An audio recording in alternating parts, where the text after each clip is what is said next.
All right, today we're cracking open what is basically the instruction manual for planet Earth. We're going to dive into a subject that, let's be honest, a lot of us probably haven't taken seriously enough: environmental science. So, let's kick things off with a fact that just might blow your mind. In India, environmental studies, it's not some optional class you can skip anymore. It is mandatory for every single college student. Yeah, you heard that right. The highest court in the country looked at the situation and basically said, this isn't just a subject, this is essential survival knowledge.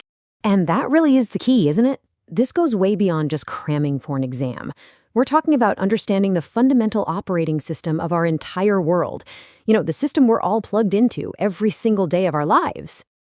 Okay, so let's get into the nitty-gritty of that operating system. How does it all work? Well, you can think of it as starting with 4 huge, interconnected departments that literally make up our planet. So these are the 4 big spheres. But here's the thing. The real magic isn't just knowing their names, it's understanding how they all interact. They aren't separate things working in isolation. No, they're in this constant, intricate dance with each other. Just think about the water cycle for a second. Water evaporates from the hydrosphere, right? It goes up into the atmosphere. Then it rains down on the lithosphere. And that water sustains all of us, all life in the biosphere. It's this one perfect, nonstop loop.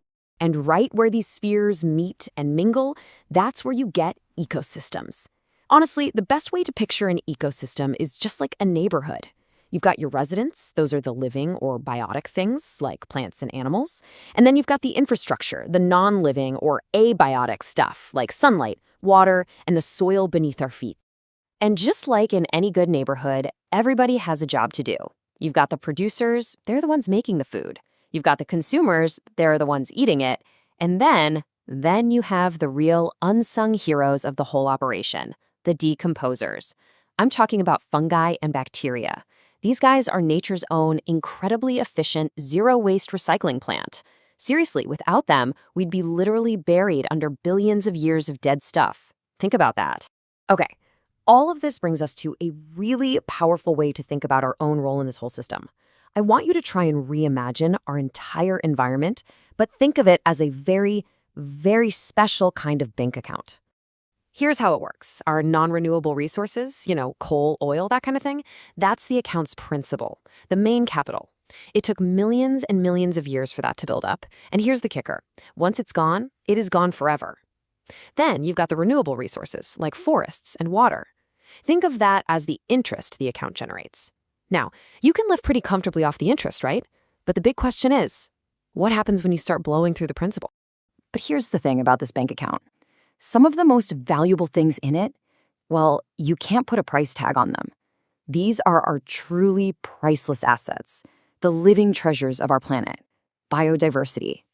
And some places are just incredibly wealthy when it comes to this stuff. Take India. It's what's known as a mega diversity nation. Get this, on just 2.4% of the world's land, it is home to a mind-boggling 7 to 8% of all the world's species. That's just incredible. So, you might be asking, why does all this variety matter? Well, on a basic level, it's where we get our food, our medicine, the raw materials for just about everything. But it's so much more than that. It's all about future possibilities. You could think of every single species as a unique, undeveloped asset in our global portfolio. It could hold the solution to a problem we don't even know we have yet. And when we lose a species, poof, that's a future investment opportunity just gone forever. Want a real-world example of that portfolio paying off big time?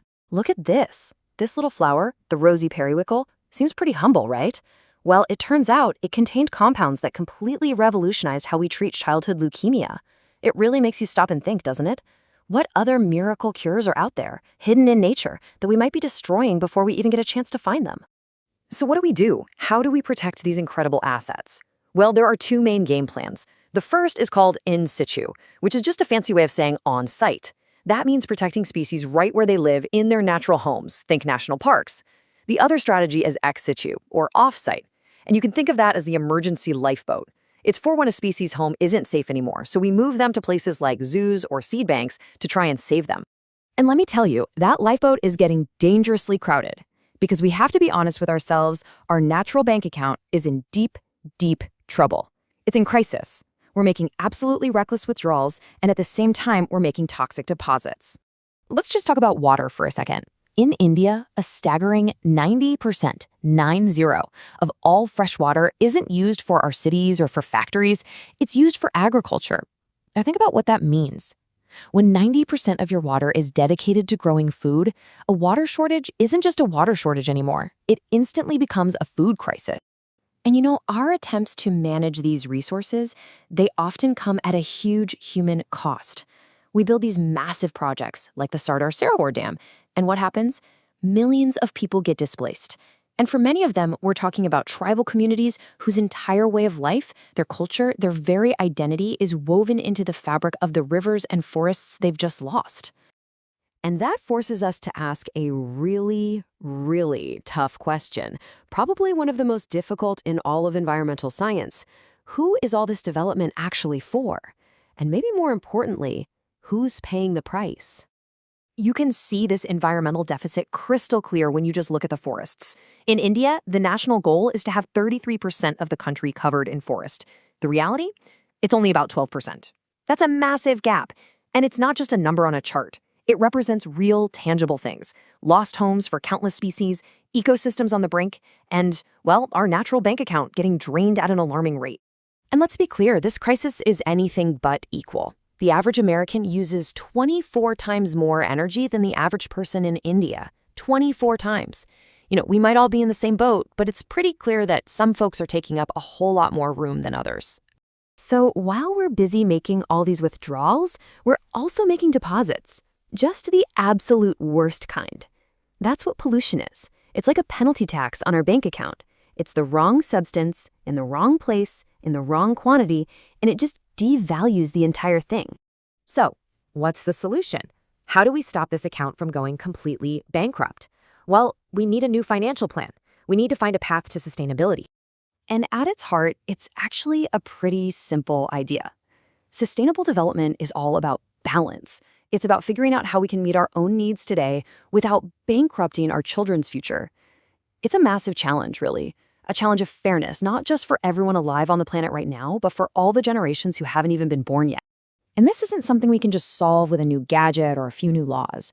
It goes deeper than that. It requires a fundamental shift in how we think. A whole new financial ethic, really, for how we manage this one precious planetary bank account that we all share. And that leaves us with one final, really big question to chew on. If you look at nature, it runs on two simple core principles. Diversity is strength, and everything is interconnected. So what if we tried running our economies and our societies by those exact same two rules? What would our world look like then?